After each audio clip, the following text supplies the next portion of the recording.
In this video, I'm going to go over the first 4 objectives for the Topic 5 study guide.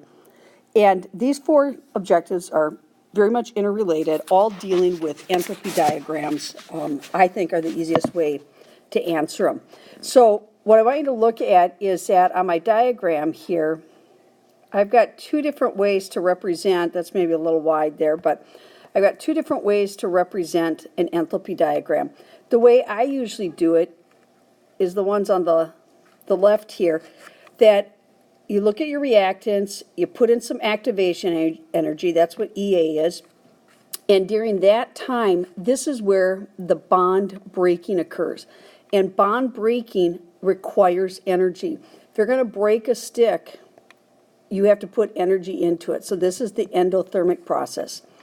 And then there's the other side of it. Once the bonds are all broken, they start colliding, and some of them are successful. You have some product form. So this is where the bond making occurs, and that's going to release the extra energy and be seen as an exothermic process.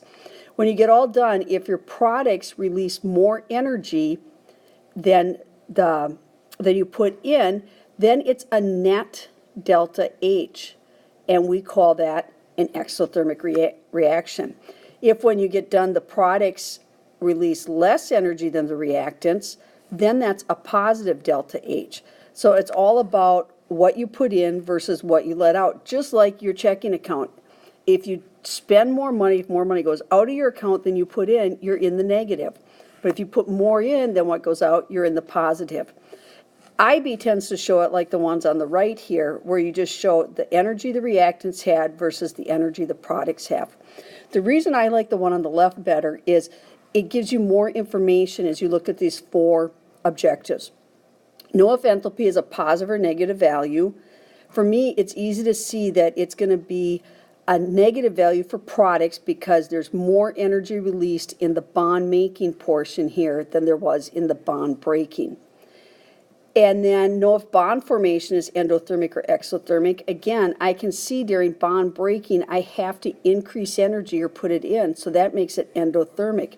Whereas energy goes down or is released during bond making, which makes it exothermic. And then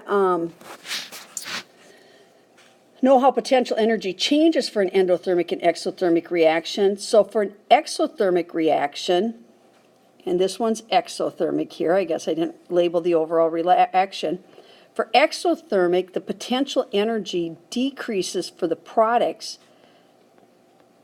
But what's important to know is that the stability, so potential energy decreased in the products, but the stability increases.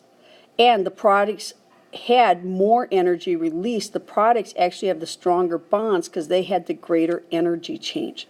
So again, I can see that much easier using the graphs on the left. And then potential energy for an endothermic reaction, of course, increases, but the stability decreases.